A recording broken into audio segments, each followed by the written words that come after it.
Good morning and welcome to Palliative Care and Geriatrics Grand Rounds. I'm B.R. Dobbin, our course director. It's my privilege to welcome everyone here in the Ether Dome, all those at Dana-Farber, at Cooley Dickinson, and Care Dimensions, our remote sites. It's my privilege to introduce our guest speaker this morning.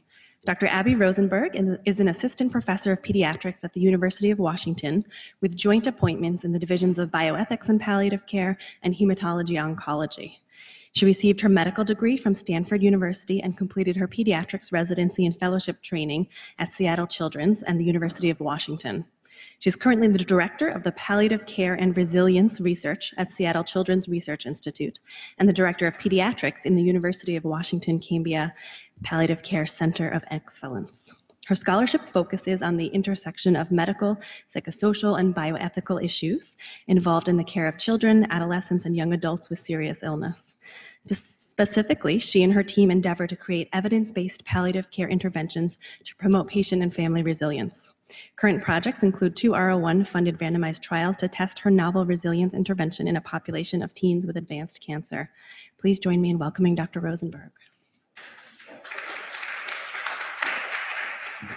Good morning, you guys. Thank you so much for having me, and thank you for the invitation. I'm going to talk to you about promoting resilience during serious illness and specifically share with you some stories about what I've learned through this journey of taking care of kids with cancer. So I have no disclosures, but for those who take care mostly of older people, I am a pediatrician. So I will be really speaking mostly about my experience in taking care of children, and then I'll translate some of that up to how it might affect you guys who are taking care of older adults. And the objectives today are first to examine theories of resilience and how they do or don't translate into clinical care, to explore adolescent patient and parent perspectives of resilience during and after pediatric cancer, and then to describe the development and testing of a novel patient-centered resilience building intervention.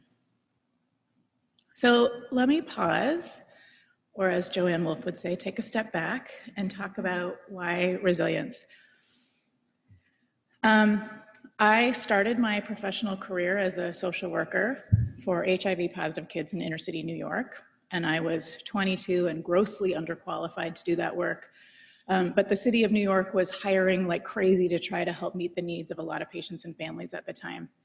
And I learned very quickly that A, you need better training to support the suffering and alleviate it in patients and families who are dealing with serious illness.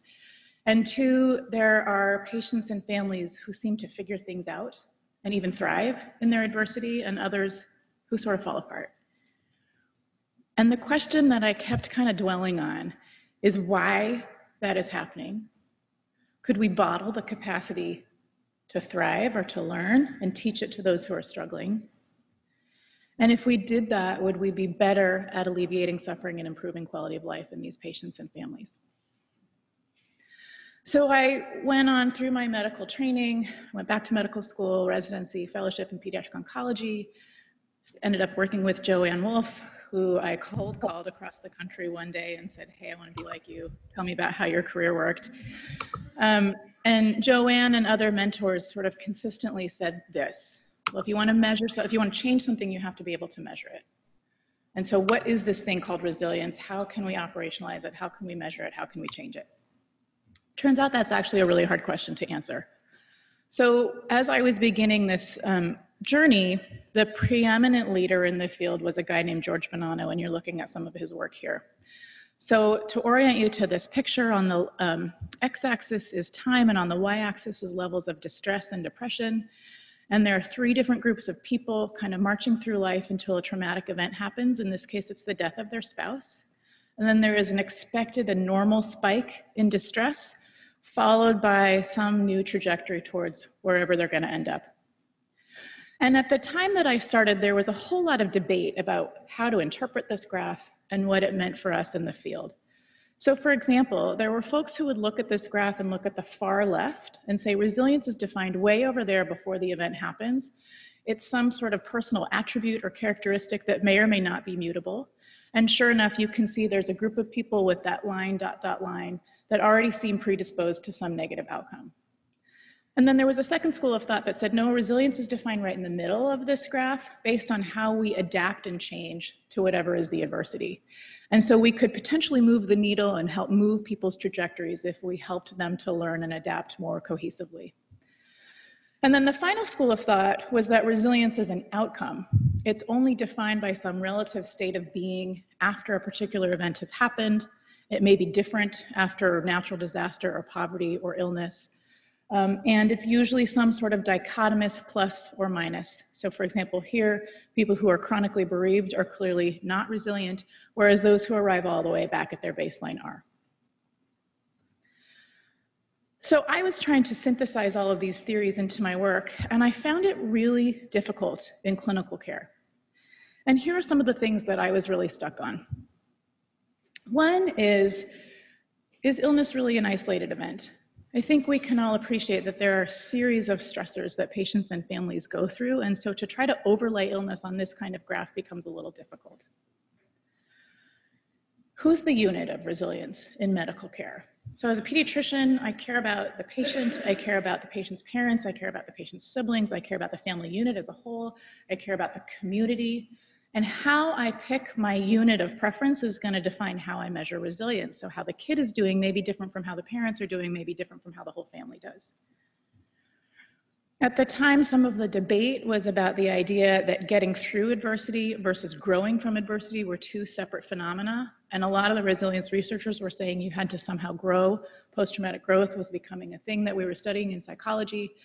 And when I started talking with patients and families about the very idea that they somehow had to improve from their child's cancer experience, it was at best offensive to them. And instead they would say, you know, I get up every day and put my shoes on and get here to the hospital, and that's pretty dang resilient. Which outcomes matter and to whom? So I shared maybe I care about the patient or the parents or the family. You can also infer from that that there are different outcomes within those subsets to measure. So maybe the kid cares about going back to school and maintaining his friendships. Maybe I care about whether or not he's taking his oral chemotherapy, and maybe his parents care about his depression. Which one do we pick? And which one means that the kid is resilient or not? And then lastly, the thing that was really hard was how do we integrate cultural differences into these paradigms? So let me say a little bit more about that. We here in the United States have this idea that that which doesn't kill us makes us stronger, no pain, no gain. This idea that somehow we have to stretch our rubber band and bounce it back, and that is how we can assess someone's resilience. But that is super, super American in its philosophy. In Southeast Asia, resilience has been associated with a sense of balance. So instead of stretching and rebounding, it's a sense of sort of maintaining an even keel and having fewer disruptions over time. In Latin American cultures, resilience has been equated with upholding of values. So for example, in communities where people can maintain their connection to societal-based values, they seem to have some protection from later adversity and later mental health problems. In Afghanistan and in the Middle East, resilience has been equated with mastery. So for example, people who maintain some mastery of a skill set or a job discipline are seen to be protective from other adverse outcomes. And then in Native American cultures here in the United States and in Canada, resilience has been equated with spirituality, that search for meaning and purpose in life. And what has been fascinating to me over the years as I have been doing this work is that English is the only language in the world where there is actually a word for resilience. In every other language and in every other culture, there is this recognized phenomenon of people going through adversity, but nobody has labeled it the way we have. So as this sort of debate in the theory was happening, they had this plenary panel at a meeting in Europe for the International Society of Traumatic Stress. And they got like 6 to 8 resilience researchers up on the plenary stage. And they said, each of you gets 5 minutes to debate why you think your theory of resilience is the right one. And George Bonanno was one of the people on stage. This woman you're looking at from a different presentation that she did is a cultural anthropologist named Dr. Catherine Panterbrick. And what Dr. Panterbrick does is she sort of goes and lives in different societies and does what's called an ethnography. So she essentially sort of immerses herself in a particular experience to try to understand what it is to live that experience. So she'll go to like war-torn countries in the Middle East, or she'll go toward and live on a Native American reservation, or she'll try to understand what those experiences are like. And so she was at this plenary panel, and she got up and she said, you know, in my experience, what I have witnessed is that resilience isn't a trait or a process or an outcome. It is this process that we go through as human beings to harness the resources we need to sustain our well-being. And then she went on to say those resilience resources almost always fall into 3 buckets. One is external resilience resources, the idea that we need social support and community, so it's who helps us when things are hard. The next is internal resilience resources, those inherent personal traits and characteristics, and also the things we learn along the way as individuals, coping skills, stress management skills. And then last bucket is existential resilience resources. These are things like meaning making, faith, spirituality. So just to sort of sum up some of this, a lot of that theory was happening. I was having a really hard time figuring out what to do with it. And so we started looking at a different field of science, which is the idea that maybe the labeling of resilience is less important than what people think or feel about their own capacity to go through adversity. And this came from a whole separate psychological theory called stress and coping theory, which essentially says how you perceive an experience influences your outcome. So this is a simplification of a very complicated model, essentially to say, we experience something stressful, some life change, we internally appraise it, we apply a valence, is this good or bad? And based on that valence, we start to cope adaptively, maladaptively. We start to feel happy, sad, stressed, angry. And then that emotional outcome translates to how we function and so forth. So you can all appreciate this is something that we do in daily life, right? But we tried to apply this to resilience theory at the same time. And what we did was we started polling patients, starting actually with parents, both bereaved and non-bereaved parents of children with cancer. And we asked them about their perceptions of resilience using a validated instrument. And what we found is that parents of children with cancer, at least 6 months after their cancer experience, in general, feel less resilient than population norms. There was something about witnessing your child go through cancer that made you feel like you were less resilient to the next adversity that was going to come along the way. And then when we divided up the group to those people who were really feeling like they were the least amount of resilient versus the most amount of resilient, those in the lower category were the ones who had ongoing psychological distress, sleep difficulties, and poignantly to me as a clinician, they felt like they were unable to communicate to their medical team their hopes and worries about their child. Pediatricians don't usually read the gerontologist, but I did read this article because it was really interesting to me.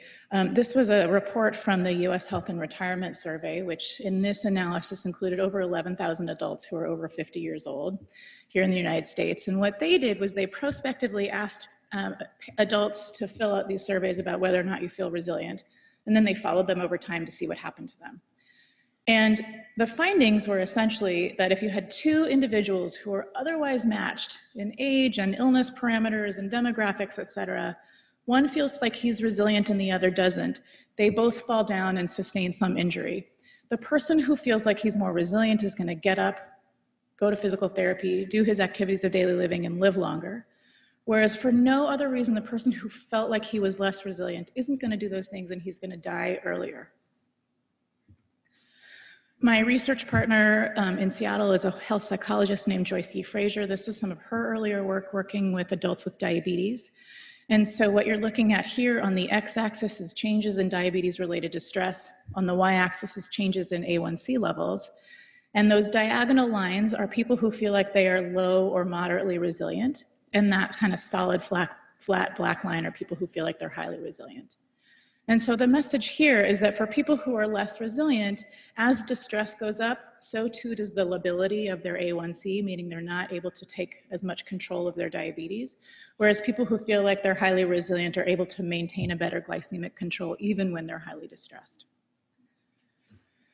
And then lastly, we did a survey of bone marrow transplant survivors in Seattle, similar to the health and retirement survey that I just showed you. And here we found again that individuals who believed that they were less resilient were the ones who then went on to have more missed work in their survivorship experience. They had greater numbers of disabilities, lower quality of life, higher psychological distress, and more frequent medical complications. So, with all of that in mind, I started to think about what we could do for our patients and families. And I think that what was most important in my journey was this idea of translating what in the business world would be called market research to what we do in healthcare, which is called qualitative research or user-centered design. And I went directly to patients and stakeholders to say, hey, what does this word resilience mean to you? How have you been resilient in your experience? Help me learn from you so that we can help other patients. And so the first thing we did was we went back to parents of children with cancer, and we essentially asked that question in their child's survivorship or in the parent's bereavement experience. We said, when you think about this whole experience, what have you learned? What does this word resilience mean to you? And parents said, resilience is who I was, what I learned, how I ended up, and what it all meant. This is somebody who would look at that Panano graph and say it was the left, middle, and right, plus some other thing altogether. Or resilience is facilitated by who I am, who helps me, and what I believe. This is somebody who would identify those buckets of resilience resources. What was really interesting about this work was that how parents perceived and identified their own resilience was not measurable with any of the instruments that we actually use. So for example, we were thinking, well, if you're resilient, then you're not distressed. Or if you're resilient, you have some post-traumatic growth. And so what we did in these surveys was we said, fill out this validated instrument about resilience, and then fill out all these other instruments. And by the way, if you have anything else you'd like to tell us about your story, please write it here. And people wrote pages. So as I was reading them, I was like, wow, this is where the resilience comes out. We should read these stories. And so I and a social worker and a health services researcher all blinded to the rest of the scores, read every transcript, there were 120, and we coded them for resilient, yes, no, can't tell. And we agreed 120 out of 120 times. Yeah, wow, wait.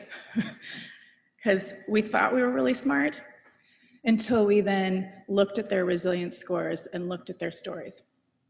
And our interpretation didn't match their post-traumatic growth almost ever. It was like 50-50. We were sort of better at picking up their resilience scores, but what we were really good at was measuring their psychological distress. We could infer from their stories that they were distressed or not, and that is how we are trained, right, in health services. We can identify the pathology and try to fix it, but we're less skillful at recognizing the positive affect and the positive psychological traits and resources. So as I was learning from parents, I was starting to work directly with teens and young adults, and I want to introduce you to Daniel Marr, who was first the key stakeholder in all of our work. He had metastatic Ewing sarcoma, and he agreed to help me with all of this. So what that meant was every time I interviewed a teen, he and I would reconvene and I'd say, this is what I'm hearing, what do you think about this given your experience? And Daniel was the perfect stakeholder for this. He was this like sort of class clown, 17-year-old wannabe vice president of the school, but too funny and too goofy to really be taken seriously. But he had this tremendous wish to improve the world. And as he got sicker, and it was clear that he was going to die from his cancer, he said to me, Abby, cancer happened to me for a reason, and it's to help others like me understand and make it easier for them somehow. So every story that I learned, every piece of this whole development was sort of vetted through Daniel and a couple of our other stakeholders. So as I started to work with teens, including Daniel, and asked that same question, what does resilience mean to you? They said, and AYAs, by the way, is adolescents and young adults. They said, well, resilience depends on the person and their experiences. It's kind of like exercising. You have to gain some muscle before you run a race, personal strength. Or resilience is how you rebound from something, like being able to fight back. It can be taught, it should be taught. And so the interesting lesson here in the teen and young adult group was that we continued to interview these kids from the time they were diagnosed, and then 3 to 6 months later, 6 months after that, a year after that, a year after that, and so forth. And we've been doing this work now for over a decade, and some of these kids who are survivors still come back and talk to me every year to tell me about how they are resilient. And what is fascinating to me is that they identify the same resilience resources every single time. There is this personal difference about what works for each of us as individuals. And so what are those resilience resources? When we tried to distill down hundreds of hours of interviews with these teens and young adults, we arrived at this idea that for teens and young adults in particular, resilience isn't necessarily a dichotomization that sticks. It's sort of more like a balance every day. And the things that help people to feel more resilient, to believe that they have more capacity to overcome the next stressor, are stress management skills, having goals and a sense of purpose, that directionality, being able to stay positive, being able to find meaning or benefit from their experience, and being able to maintain a social connection or feel normal. And what was interesting to us as we looked at this was that these top buckets look like resilience resources. So does the bottom one, by the way. It's a social resilience resource. But the existential and individual resilience resources are things like being able to find meaning and being able to manage your stress. And we felt like if we were going to create an intervention that was targeting these patients, we could teach them these particular resilience resources and see if that would work. So that led us to the development of PRISM, which stands for Promoting Resilience and Stress Management. And the first thing that we debated was where to start. So on the left, you're looking at one of our parent quiet rooms on our adolescent and young adult oncology floor in Seattle. And this is this little quiet space for parents and families to come escape from the bedside if they would like to. And on the right is one of our other patient stakeholders. So the debate with the parents was, we'd done all this work with parents, both bereaved and non-bereaved. We knew that parents of children with cancer tend to have poor psychosocial outcomes. So Joanne and I did a study years ago looking at distress amongst parents of children with advanced cancer and found that 1 in 7 of those parents has such high distress that they can't take care of themselves or the other children in the home. And if you can imagine parents at the bedside, it is really hard to provide traditional psychosocial supports to them because they don't want to leave their kids' bedside. And so if you say, go find a psychologist in the community, they may or may not do that, but it is very hard for them to access that kind of resource. So we thought, hey, if we could do something right here in the hospital for these parents, wouldn't that be great? The flip side is we were also thinking about teens and young adults who also, compared to younger pediatric patients and older adult patients, have far inferior psychosocial outcomes. And they have different but similar challenges with traditional psychology-based methods. So for example, amongst teens with chronic illness, only a third will actually agree to participate in cognitive behavioral therapy because of the stigma or the time that's associated with that. And of the third that do, an additional third drop out because it becomes too time prohibitive in their illness experience. But what pushed us towards starting with teens and young adults was really this idea that, all of us grown-ups, whether for better or for worse, we learn the skills. We learn them because we've gone through some adversity. But if you're a teenager who hasn't really experienced life adversities as much, and suddenly you have an illness like cancer, you need to learn those skills really fast, and maybe we could provide that. So I'm just going to pause for the social scientists in the room to do the shout out that I think is necessary to understand how we develop these kinds of interventions. So essentially there is a whole clinical translational pathway for developing patient-centered interventions. It starts with some of this theoretical translation and then goes on to some of this qualitative market-based research that we did. And then it requires iterative design of interventions with abilities to track the fidelity, meaning that if I sit down and talk to you about the intervention, I'm going to deliver the same script to you as I would if I met with another patient so that we know that we're consistently doing the same thing to help people. And so we have done all of that in the research that I'm now going to describe. So here's what PRISM looks like. It's in some ways very simple. We teach 4 main resilience resources. The first 2 are individual resilience resources, stress management, and goal setting skills. The stress management is basic deep breathing, mindfulness, and relaxation techniques. The goal setting is sort of more specific to the patient's individual goals. We help them identify specific, realistic, actionable, time-dependent goals. And then we move on to the existential resilience resources, which include positive reframing exercises. So the idea of knowing when your mind is spinning with all of those negative, destructive thoughts and catching them and figuring out how to reframe them in a way that is at least realistic, if not optimistic. And then finally, the last session is sort of an anchor to help people identify benefits, gratitude, purpose, and legacy from their illness. We do all of those one-on-one with this scripted intervention and trained interventionists. And then following all 4, we offer the patient a family meeting that we call Coming Together. And this is where the kid can invite whoever is helpful to him or her to teach back the skills that were most effective. And it reinforces the skills for the patient, and it also helps the family and loved ones to help continue to practice the skills with the patient. And then in between, we come to the bedside and we bring them little homework, like what the kids call cheat sheets, is sort of little, like it's like a gratitude journal, or it's a goal setting journal, or it's some activity for them to practice the skills. So the first things we did were to test the feasibility and acceptability of PRISM. And we did 2 separate patient population groups, those AYAs with diabetes or AYAs with cancer.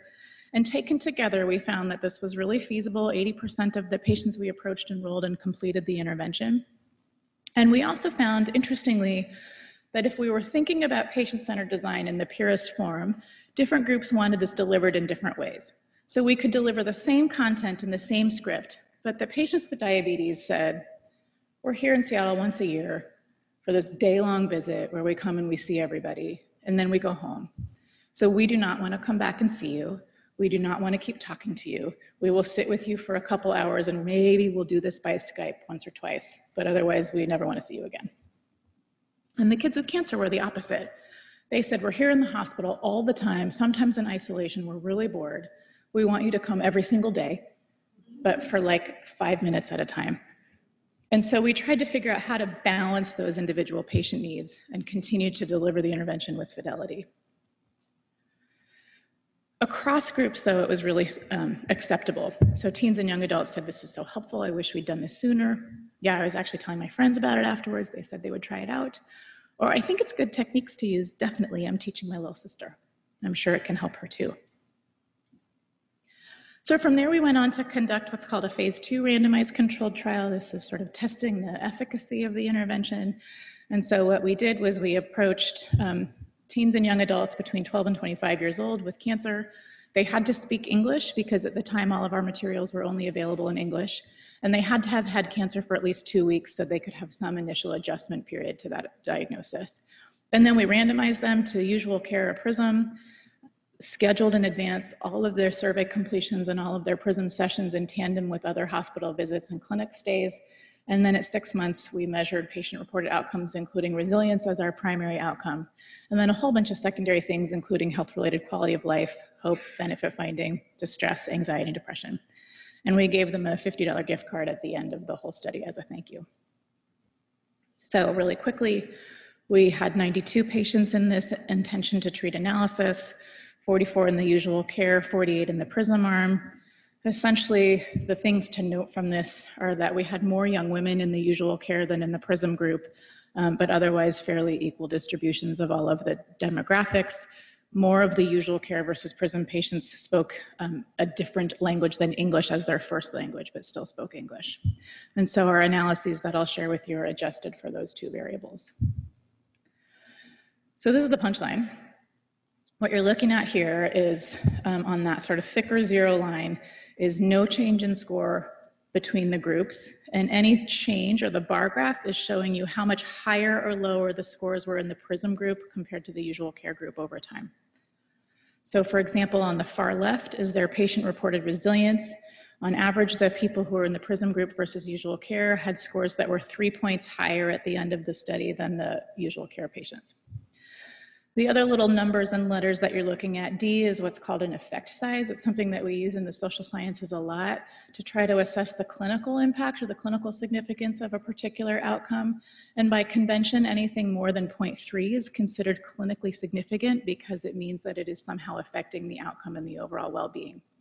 And then P, as you know, is the traditional statistical significance level. So moving left to right, resilience went up in the PRISM group compared to usual care in a way that was both clinically and statistically significant. Distress went down, hope went up, benefit finding went up, generic quality of life and cancer-related quality of life both went up, although the generic quality of life didn't quite meet our traditional statistical levels of significance.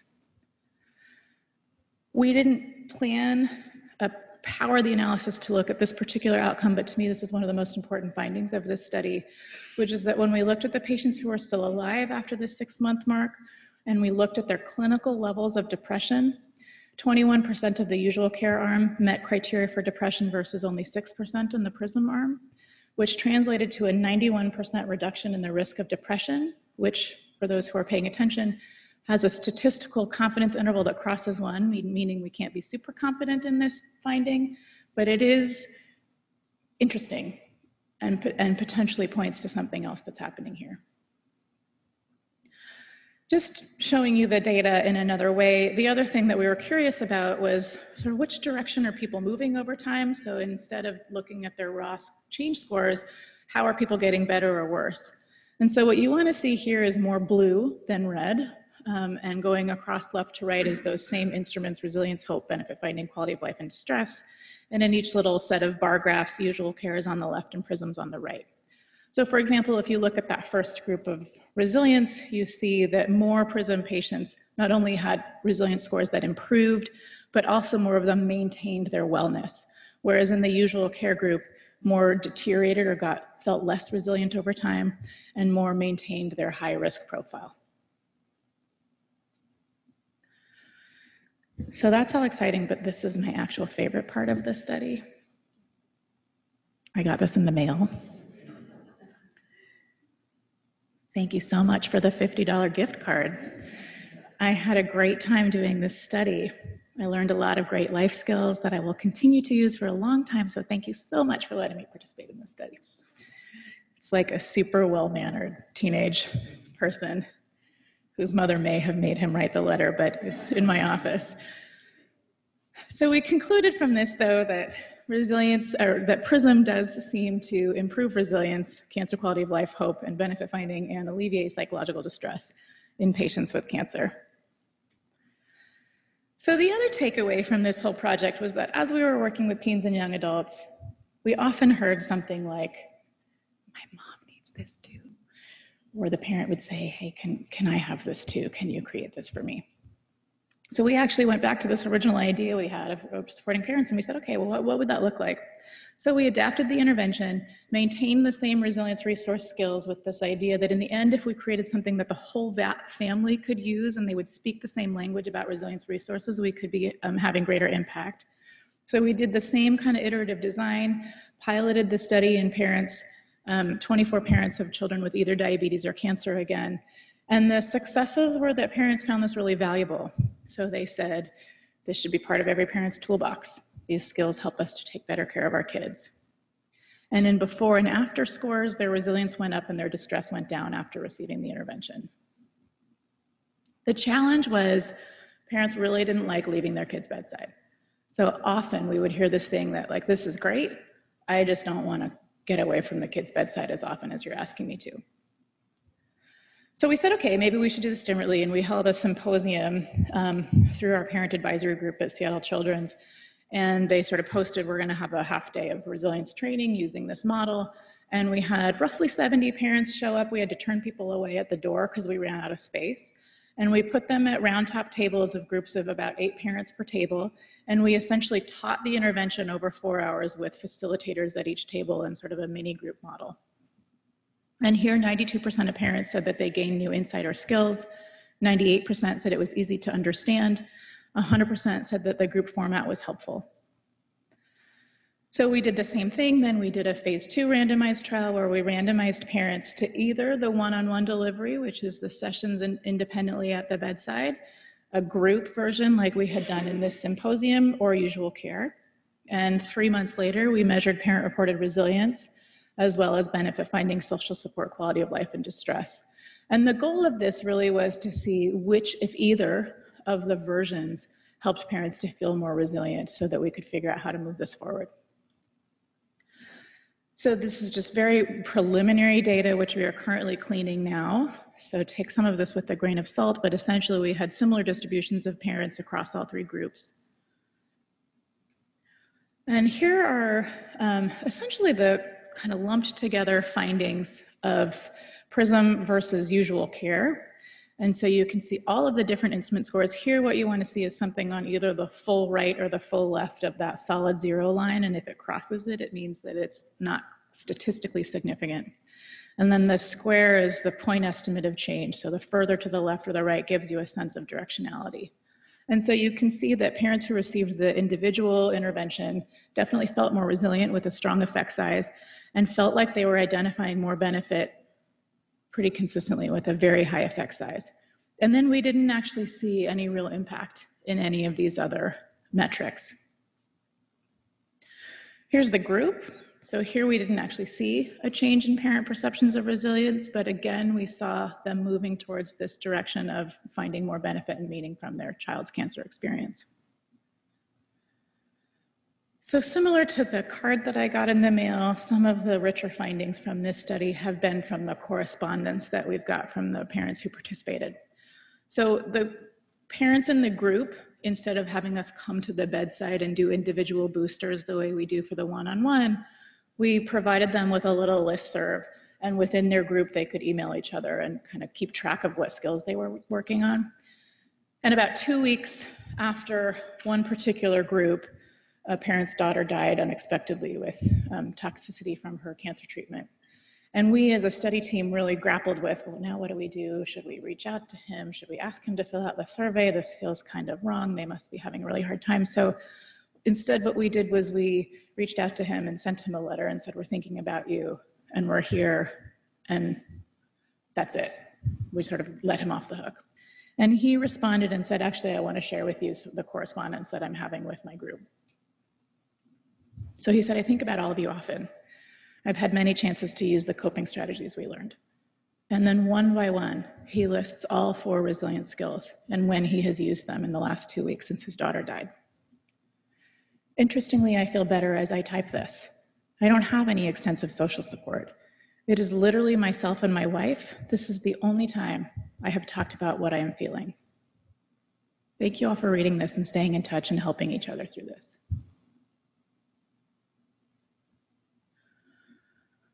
When we looked across the board at the parents who received either the group or the one-on-one, feedback was universally positive. Every single parent said they would recommend it to other parents. Many wanted more than the PRISM sessions that they received. None regretted participating. And once they started, even in the one-on-one, they all finished. It was sort of the getting them in the door that was the barrier. So for example, a parent said, once I got away, I realized how important it was. The hard part was making myself start. After that, it was worth it. Or for any caretaker, no matter what the relationship, whether spouse or your child or your parent, the skills are really, really valuable.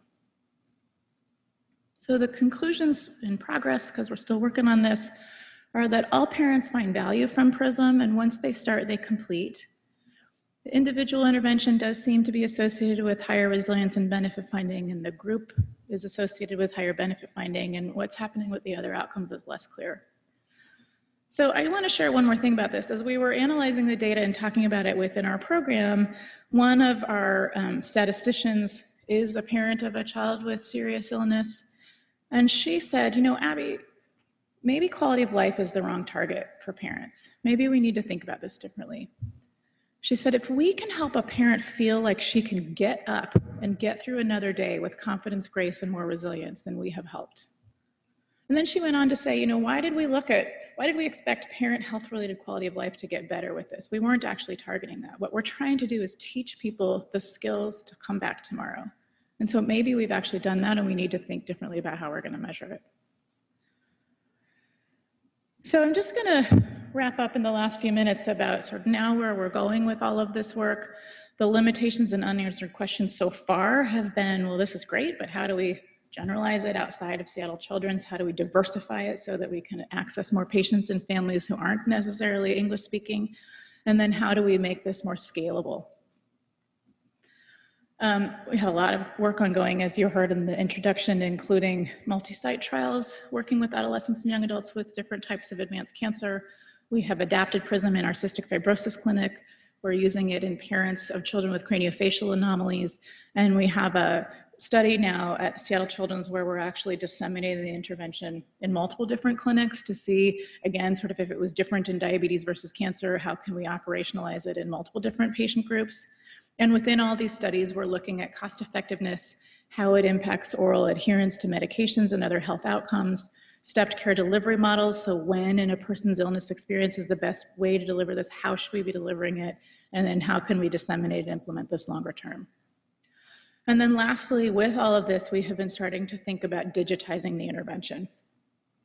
So when we started to ask the question, how do we put this thing in kids' hands? We went back to these little homework cheat sheets that we do with the patients. This is a picture of some of them. And we went back to the patients who we had worked with and the parents who we had worked with, and we said, what do you think about this? And they said, yeah, we really like it, but now that you ask, this part is super lame. We don't like the paper. And we said, well, what would you like instead? And they said, we want you to build us an app. So we did. We had this really generous donation from some tech companies in Seattle to create essentially a translation of all of these homework things into a digital platform. So this is what it looks like. This is the home screen, and then it opens this sort of honeycomb of different skills that they can practice. So then they can click on it and they can practice the particular skill that they've taught, either the breathing, quiet your mind, and take a vacation. Those are the stress management skills. And then the goal setting, cognitive reframing, and meaning making are set a goal, catch negative thoughts, and finding gratitude. Here's a couple screenshots from the app. So the middle one is the breathe.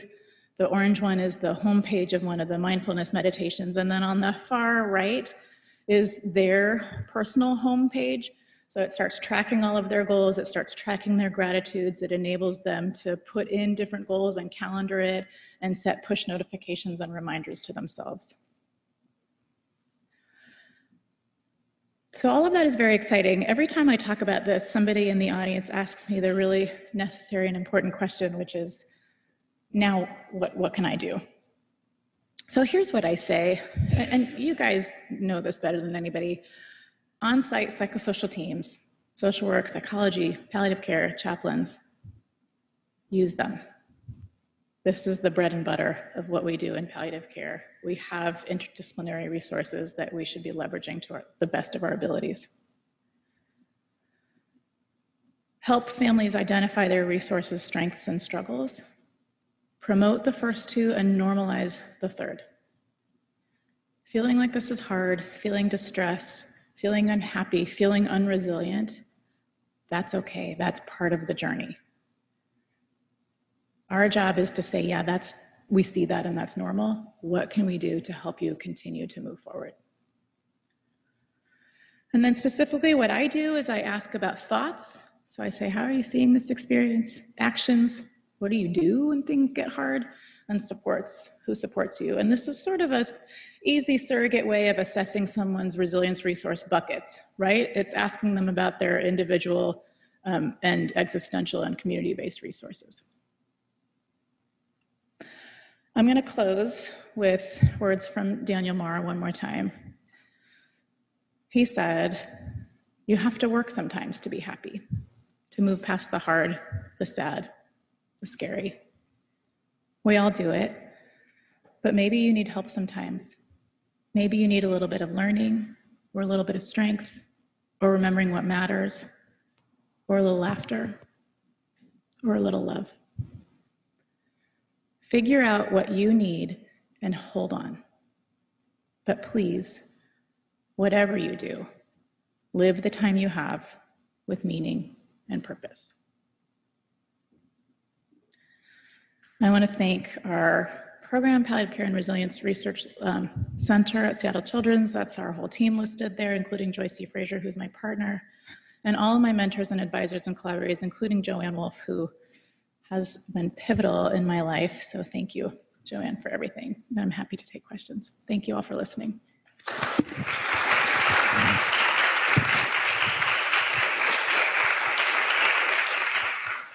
Thank you so much, Abby. I can see a ton of application to our patient population, so thank you for such a highly relevant talk. I'm going to open it up to any questions.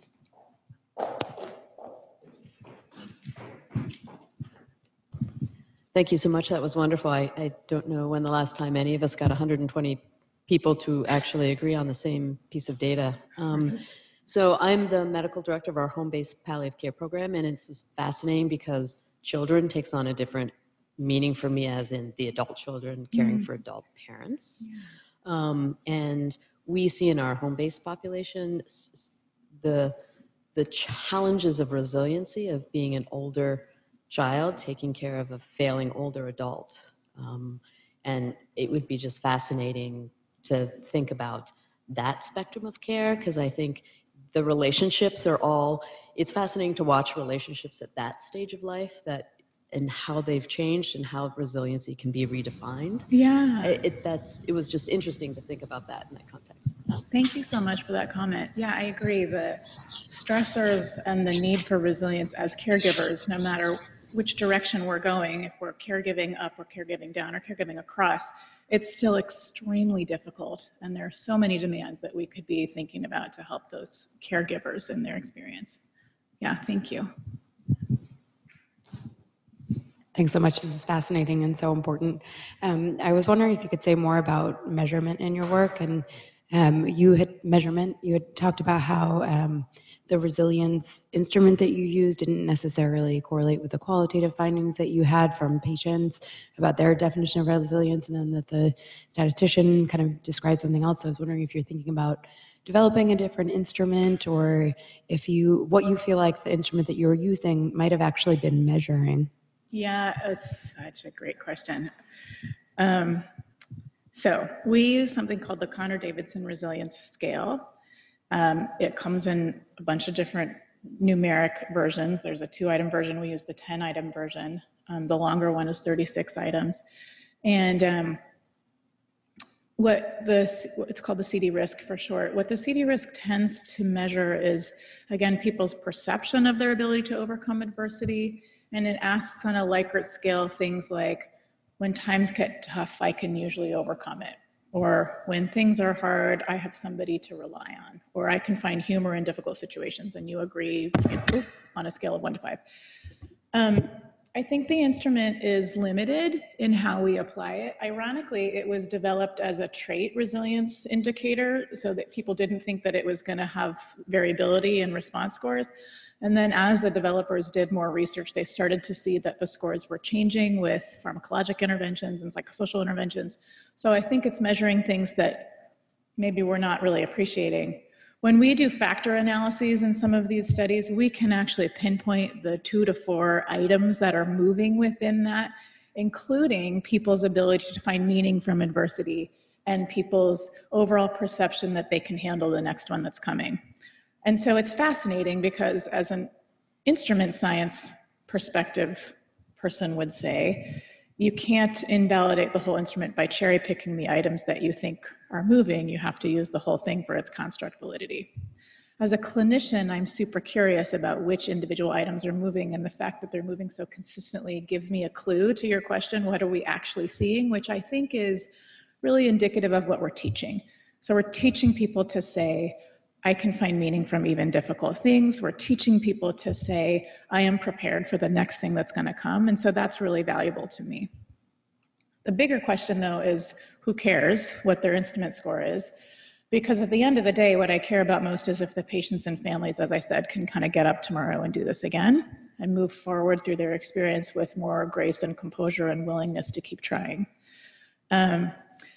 And so that's why the new directionality of all of our work is trying to think about what should the clinical outcomes of interest be. We have demonstrated that we can move the needle on this individual instrument. Now I want to know from patients, families, and clinicians, what would you like to see to know that you are doing some good here? So that's sort of an unanswered question at this point. And by the way, I'm not going to develop a new instrument. Another question.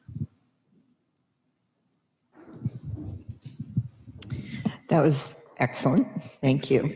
As psychosocial care clinicians, we're always looking for tools to teach and to help our patients and parents. Do you have intentions of taking this and being able to teach others how to implement that? We do have those intentions. Thank you, Elise, for asking. We're still working on the model for what that would look like. My goal is, I think patients and families should have evidence-based psychosocial interventions in every arena. I think we have too few reproducible evidence-based interventions. We have terrific skill that tends to be variable based on location and personal resources and a lot of other things. So if something like PRISM or other programs like it could be widely available, that would be fabulous. The devil is in the details about what does that look like? So do we put the app on the App Store and just say go to town? I don't know that that would be as impactful because there is some real value to the human interaction. So this pilot that we're doing at Children's in Seattle is a train the trainer, where we train multiple different disciplinary teams in the intervention delivery, and we give them access to the manual and we give them access to the app, and then we watch and see what happens. And we will still be able to track the fidelity, so we're curious about how it's actually implemented in these clinics.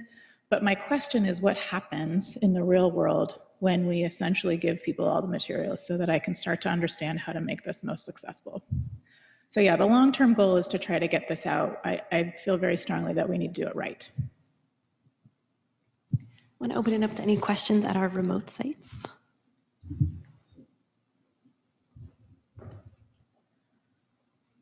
No questions remotely. All right, we'll end there. Thank you so much, Dr. Rosenberg. Thank you again, you guys.